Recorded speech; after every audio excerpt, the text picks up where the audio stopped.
चलिए सुनते हैं मुंशी प्रेमचंद की कहानी शूद्र। मेरे यानी भावना के साथ। गांव के सिरे पर एक माँ बेटी झोपड़ी में रहती थी। माँ विधवा थी तो बेटी कुंवारी। घर में और कोई आदमी ना था। बेटी गौरा बाग से पत्तियां बटोर कर लाती तो माँ गंगा भाड़ झोंकती थी। इससे सेर भर अनाज मिल जाता तो दोनों खाकर सो पड़ती थी। इसी से उनका गुजर बसर हो रहा था। हर माँ की तरह गौरा की माँ को भी हमेशा यही चिंता रहती थी कि किसी तरह उसकी बेटी की सगाई हो जाए। पति के मर जाने के बाद गंगा ने कभी दूसरा घर नहीं बसाया, ना ही कोई रोजगार शुरू किया था। तब भी माँ बेटी सुकून से रहती थीं। इस बात को लेकर गांव के लोगों को माँ बेटी पर संदेह होता था। सबके मन में यही सवाल आता था कि दोनों स्त्रियां कोई धंधा नहीं करती, कोई मर्द भी नहीं है, तो फिर ये इतने आराम से कैसे रहती हैं। कभी इन्हें किसी के सामने हाथ फैलाते भी नहीं देखा। कुछ ना कुछ गड़बड़ जरूर है। शूद्रों की बिरादरी बहुत छोटी होती है।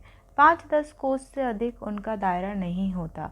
आखिर क्या कारण है कि कोई गौरा से शादी के लिए तैयार नहीं होता। गौरा की शादी के लिए माँ बेटी ने साथ कई तीर्थ यात्राएं की, उड़ीसा तक हो आए, लेकिन कुछ हल नहीं निकला। गौरा सुंदर और सुशील थी, लेकिन किसी ने उसे कुएं पर हंसते बोलते नहीं देखा था। उसकी निगाहें कभी ऊपर न उठती थीं। उसकी ये हरकत गांव वालों के शक को और मजबूत करती थी। सभी को यही लगता था कि कोई स्त्री इतनी सती कैसे हो सकती है। दिन गुजरते गए। गौरा की माँ चिंता में घुलती जा रही थी। उधर गौरा की सुंदरता, उसकी जवानी गांव वालों की नज़रों में चुभ रही थी। एक परदेसी गांव से दूर नौकरी की खोज में कलकत्ता जा रहा था। 10-12 कोस दूर पहुंचते उसे रात हो गई। उस समय वह एक गांव में पहुंचा था। वह लोगों से किसी कहार का घर पूछते हुए गंगा के घर पहुंचा। परदेसी को देख गंगा बहुत खुश हुई। गंगा ने उस परदेसी से उसका नाम पूछा तो परदेसी ने बताया कि उसका नाम मंगरू है। इसके बाद गंगा ने मंगरू का खूब आदर सत्कार किया, उसके लिए अच्छे पकवान भी बनाए। धीरे धीरे दोनों की बातचीत भी बढ़ने लगी। इसी दौरान शादी की चर्चा भी छिड़ गई। मंगरू नौजवान था। तभी उसकी निगाह गौरा पर पड़ी।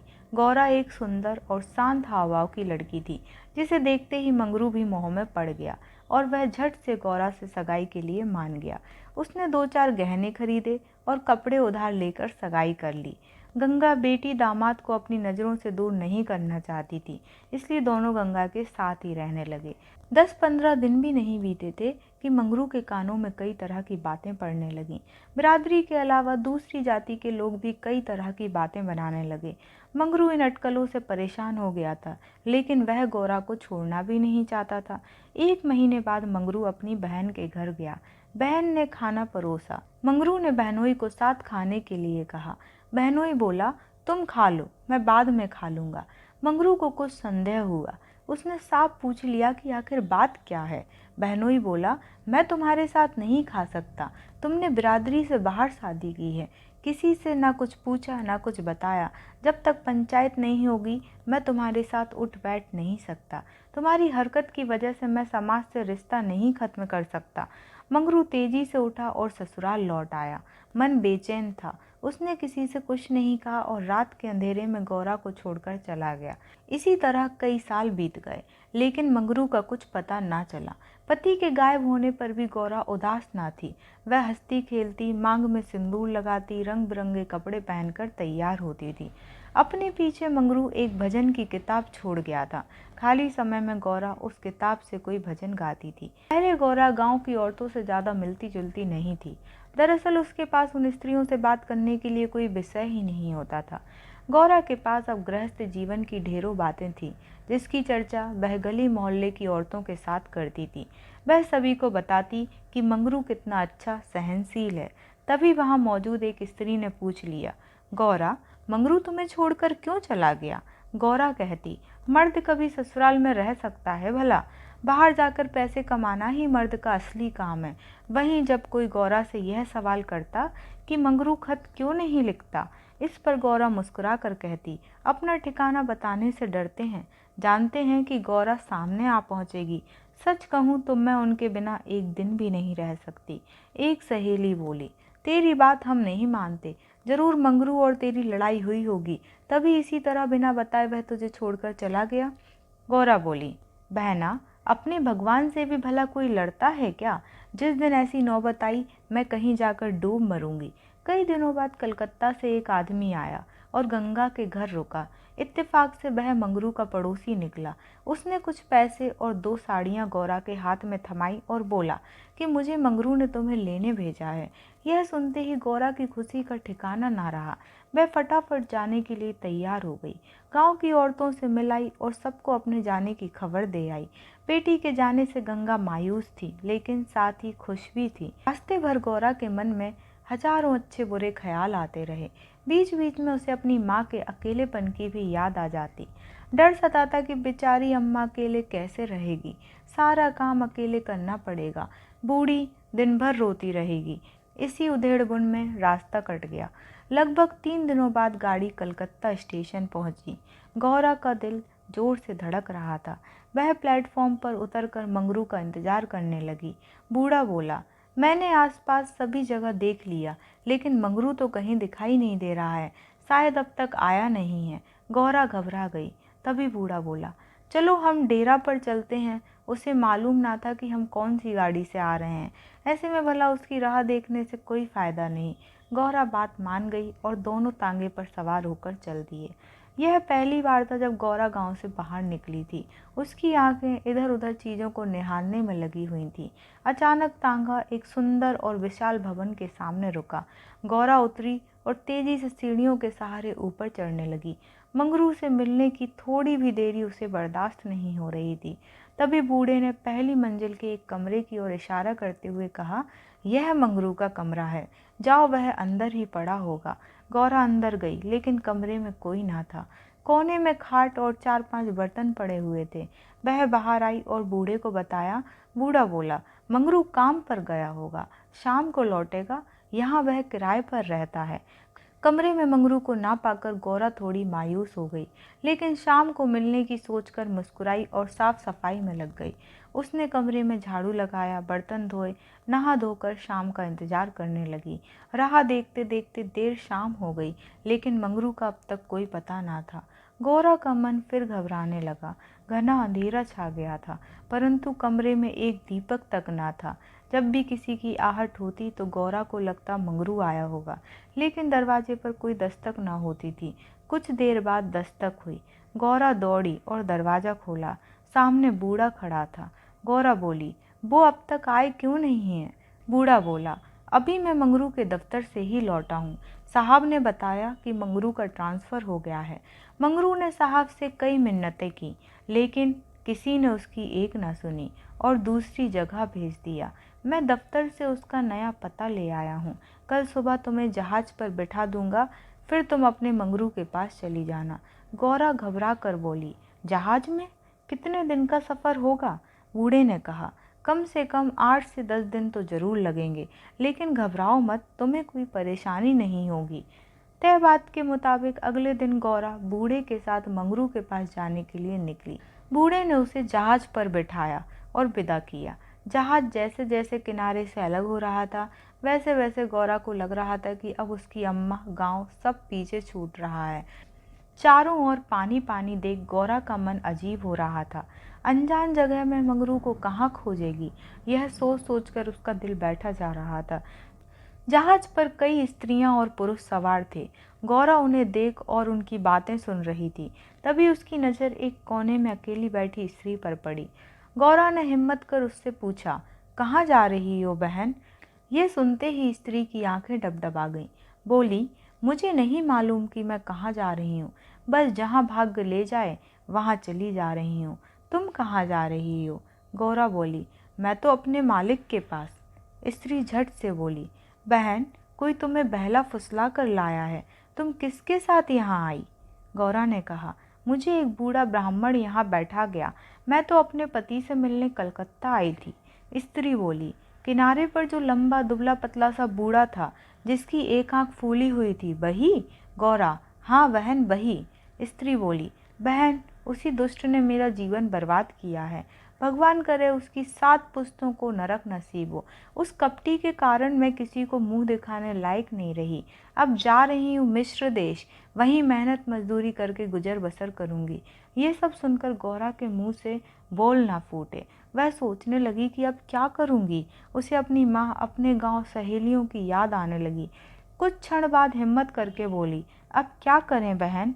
स्त्री बोली, अब ये तो वहाँ पहुँचने के बाद ही मालूम चलेगा। यह कहते कहते वह जोर जोर से रोने लगी और अपना दुख बताने लगी। गौरा ने हिम्मत दी तो स्त्री ने बताया कि शादी के तीसरे साल में उसके पति की मौत हो गई। पति के ख्यालों के साथ वह किसी तरह जी रही थी कि एक रोज पापी बूढ़ा भेष बदलकर भिक्षा मांगने आया। उसने सन्यासी का रूप धारण किया हुआ था। मैं उसके जाल में फंस गई और आज मेरी ये दुर्दशा है। इसने मुझे पति से मिलवाने का लालच दिया। मैं बेवकूफ़ पति से मिलने की चाह में इस बहरूपिया की बात में फंस गई और इसके साथ चल दी। आगे की कहानी मुझे नहीं मालूम। अगले दिन जब मुझे होश आया तो मैं घर भी नहीं लौट सकती थी। अब बूढ़ा मुझे यहाँ ले आया और जहाज पर छोड़ दिया है। स्त्री की बातें सुनकर गौरा को समझ नहीं आ रहा था कि वह क्या प्रतिक्रिया दे। वह बिल्कुल मौन हो गई थी। मंगरू से मिलन का सपना एक झटके में टूट गया था।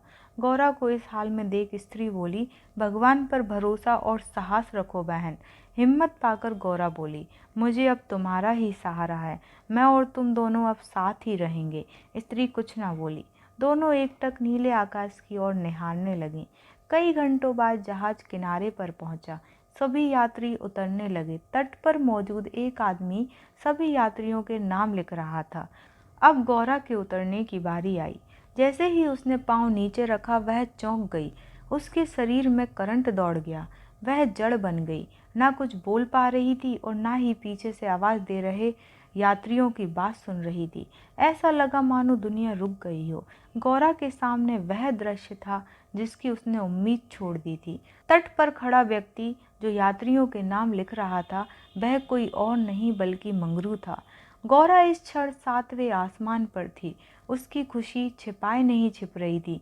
मंगरू ने अपना हाथ आगे बढ़ाया। गौरा ने प्रतिक्रिया ना दी। इतने में यात्रा के दौरान मिली स्त्री ने गौरा को कोहनी मारी। गौरा लड़खड़ा गई। मंगरू ने उसे थाम लिया।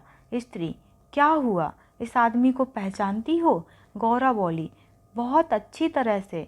यही तो वे हैं जिनसे मिलने के लिए मैं घर से निकली। स्त्री बोली, अच्छा तो ये तुम्हारे पति हैं। अब तो तुम मेरे साथ ना आओगी, मुझे भूल जाओगी। गौरा बोली, क्या ऐसा भी हो सकता है भला? तुमने मुझे सहारा दिया है। मंगरू इन दोनों से दूर अपने काम पर लगा हुआ था। वह यात्रियों से जानकारियां जुटाने में व्यस्त था। गौरा कोने में खड़ी मंगरू को निहार रही थी। कुछ देर बाद उसका काम खत्म हुआ और वह गौरा के पास आया। मंगरू, तुम कौन हो? क्या नाम है तुम्हारा और कहाँ से आई हो? गौरा मंद मंद मुस्काई और बोली, गौरा नाम है हमारा, मदनपुर बनारस से आए हैं। मंगरू ने उसका हाथ थाम लिया और आंखों में आंसू लिए बोला, भला तुम यहाँ कैसे आई? गौरा ने उसके आंसू पोंछे और चौंक कर बोली, तुमने ही तो बुलावा भेजा था, सो मैं आ गई। मंगरू को समझ नहीं आया कि गौरा क्या कह रही है। उसने बोला, मैंने कब बुलावा भेजा? भला मैं तो पिछले 7 सालों से यहाँ कैद हूँ, चाह कर भी घर नहीं जा सका। गौरा घबरा कर बोली, तुमने बूढ़े को नहीं भेजा था मुझे लाने के लिए? मंगरू बोला, बिल्कुल नहीं। गौरा का मन छोटा हो गया। उसने इस जवाब की आशा न की थी। गौरा गुस्से में बोली, मैं कल ही यहाँ से चली जाऊँगी, मुझे तुम पर बोझ नहीं बनना। मंगरू बोला, अब तुम यहाँ से अगले 5 सालों तक कहीं नहीं जा सकती गौरा, यही यहाँ का नियम है। गौरा बोली, ठीक है फिर, मैं अलग रहकर अपना पेट पाल लूँगी, लेकिन तुम पर भार न बनूंगी। मंगरू बोला, तुम मेरे लिए कभी बोझ नहीं हो सकती गौरा, तुम सती हो, देवी हो। जिस बूढ़े आदमी ने तुम्हें बहकाया उसी ने मुझे भी यहाँ भेजा है। आओ मेरे साथ, मेरे ठिकाने पर चलो, वहाँ आराम कर लो, फिर आगे बात होगी। यह स्त्री कौन है तुम्हारे साथ? गौरा बोली, यह मेरी सहेली है, यात्रा के दौरान जहाज पर मिली। इसका यहाँ कोई ना है, अतः ये मेरे साथ ही रहेगी। मंगरू मान गया। तीनों लोग पैदल चल दिए। तभी सामने से 2 लंबे चौड़े शरीर के आदमी आते दिखाई दिए। मंगरू के पास आकर दोनों आदमियों ने बोला, आज से ये दोनों औरतें हमारी। मंगरू के क्रोध का ठिकाना ना था। मंगरू चिल्लाकर बोला, ये दोनों मेरे घर की स्त्रियां हैं, इन पर आंख तक न डालना। दोनों आदमी ठहाके लगाकर हंस पड़े। मंगरू का गुस्सा और बढ़ गया। तभी एक आदमी गौरा की ओर बढ़ा और उसका हाथ पकड़ने की कोशिश करने लगा। मंगरू चिल्लाया, छूना मत वरना अच्छा नहीं होगा। दोनों आदमी सहम गए। और बाद में देख लेने की धमकी देकर आगे निकल गए। मंगरू, गौरा और उसकी सखी आगे बढ़ गए। मंगरू बोला, इसलिए मैं कह रहा था कि ये जगह तुम जैसी औरतों के लिए नहीं है। अचानक सामने से एक अंग्रेज आ पहुंचा। उसने मंगरू से कहा, जमादार, ये दोनों औरतें आज से मेरे कोठे में रहेंगी। मंगरू ने हाथ जोड़ लिए, बोला, साहब, ये मेरे घर की औरतें हैं, इन्हें जाने दीजिए। अंग्रेज बोला, झूठ मत बोलो तुम। गौरा की ओर इशारा कर उसने कहा, इसको हमारी कोठी में भेज दो। मंगरू कांप गया और नाव में सिर हिलाने लगा, लेकिन तब तक अंग्रेज आगे बढ़ चुका था। साहब की बात पर अमल करना जमादार का काम था। मंगरू समझ नहीं पा रहा था कि वह क्या करे। आखिरकार रास्ता खत्म हुआ। सामने मजदूरों के रहने के लिए मिट्टी के घर बने थे। बाहर दर्जनों की संख्या में स्त्री और पुरुष बैठे थे। सभी गौरा और सखी को गंदी नज़रों से घूर रहे थे। किसी तरह नज़र बचाकर मंगरू दोनों औरतों को घर ले गया और खुद दरवाजे पर बैठा रहा। दोनों स्त्रियां कमरे के भीतर अपने भाग्य को कोसती तो मंगरू दरवाजे पर बैठा रखवाली करता रहा। किसी तरह रात बीती। अगले रोज दिन किसी तरह कट गया। रात के तकरीबन 10 बजे दरवाजे पर दस्तक हुई। मंगरू निकला तो देखा सामने सिपाही खड़ा था। सिपाही बोला, चलो, तुम्हें साहब ने बुलाया है। मंगरू बोला, भाई, तुम हमारे देश के आदमी हो, मुझ पर मुसीबत आन पड़ी है, मदद करो। जाओ, साहब को कह दो कि मंगरू घर पर नहीं है। सिपाही बोला, ना बाबा, वह बहुत गुस्से में है, मैं ऐसा कुछ नहीं कह सकता, तुम साथ चलो। मंगरू के पास कोई चारा ना था। वह सिपाही के साथ निकल गया। मंगरू को सामने देख साहब जोर से चिल्लाया, वह औरत कहाँ है? कल तुम उसे मेरे कोठे पर क्यों नहीं लाए? मंगरू ने हाथ जोड़ लिए और बोला, वह मेरी पत्नी है साहब। साहब बोला, वह दूसरी कौन थी फिर? मंगरू, मालिक, वह मेरी बहन है। साहब गुस्से में बोला, हम कुछ नहीं जानते हैं, तुम उन दोनों में से किसी एक को लेकर आओ जल्दी। मंगरू साहब के पैरों में गिर गया और रोने लगा, लेकिन साहब का दिल नहीं पसीजा। उसने आदेश दिया, जल्दी एक स्त्री को लेकर आओ, वरना तुम्हें कोड़े पड़ेंगे। मंगरू कोड़े खाने को तैयार हो गया। साहब नशे में था। उसने ना आओ सोचा ना ताओ, हंटर निकाला और कोड़े बरसाने शुरू किए। मंगरू की चीख निकल आई। साहब उसे लगातार कोड़े मारते रहे, लेकिन वह अपने घर की औरतों की इज्जत देने को तैयार न हुआ। उसने अपने प्राण त्यागना बेहतर समझा। इधर गौरा और सखी कमरे में बैठे मंगरू की बाट देख रही थी। उन्हें क्या पता कि मंगरू पर क्या बीत रही थी। अचानक किसी के चीखने रोने की आवाज़ सुनाई पड़ी। कान लगाकर सुना तो कलेजा मुंह को आ गया। ये मंगरू की आवाज़ थी। गौरा दौड़कर दरवाजे पर पहुंची। मंगरू की आवाज़ सुनकर उससे रहा ना गया तो आवाज़ के पीछे दौड़ गई। फाटक खुला था। गौरा, कोई है आवाज़ देने लगी, लेकिन जवाब ना मिला। वह अंदर जा पहुंची। सामने मंगरू खुले बदन लहूलुहान हुए खड़ा था और अंग्रेज उस पर चाबुक बरसा रहा था। गौरा से ये सब सहन नहीं हुआ। वह दौड़कर मंगरू से लिपट गई और बोली, इनके बदले जितना चाहो मुझे मार लो, लेकिन इन पर दया करो। अंग्रेज खुश होकर गौरा से बोला, तुम यहाँ मेरे पास रहोगी तो मैं इसे छोड़ दूंगा। गौरा बहुत असहाय महसूस कर रही थी, कुछ ना बोली। वहीं मंगरू दर्द से करहा रहा था। जिस साथ के लिए वह ये सब कर रहा था, उसकी आंखों के सामने वह उससे छूट रहा था। गौरा ने दिल पर पत्थर रखकर कहा, मुझे तुम्हारी शर्त मंजूर है, लेकिन अपने पति के स्वस्थ होने के बाद मैं तुम्हारे पास आऊँगी। अंग्रेज बात मान गया। उसने मंगरू पर अत्याचार बंद किया और सिपाही को उसे अस्पताल में भर्ती कराने का आदेश दिया। मंगरू को अस्पताल ले जाया गया। गौरा भी उसके साथ थी। इलाज के दौरान गौरा एक क्षण के लिए भी मंगरू के सामने से नहीं हटी। 4 दिनों के इलाज के बाद मंगरू ने आंखें खोलीं। तय शर्त के मुताबिक अब गौरा को मंगरू का साथ छोड़ अंग्रेज के पास जाना था। यह उसे मंजूर नहीं था। ऐसे में उसने मरना बेहतर समझा। अस्पताल के बाहर नदी की धार बह रही थी। गौरा जाकर उसमें कूद पड़ी। आनन फानन में एक अस्पताल कर्मचारी दौड़ा मंगरू के पास आया और गौरा के नदी में कूदने की सूचना दी। मंगरू की आंखों के सामने अंधेरा छा गया। उसे कुछ समझ नहीं आया। दौड़कर नदी के सामने पहुंचा और छलांग मार दी। जीते जी जो कभी साथ नहीं रह पाए, अब वे दोनों परलोक की यात्रा में साथ जा रहे थे। कहानी से हमें यह सीख मिलती है कि व्यक्ति को अपना मन साफ और सच्चा रखना चाहिए। किसी कार्य को करने के पीछे यदि आपकी नीयत नेक होती है तो नियति आपके साथ कभी बुरा नहीं करेगी। और यह कहानी यहाँ समाप्त होती है।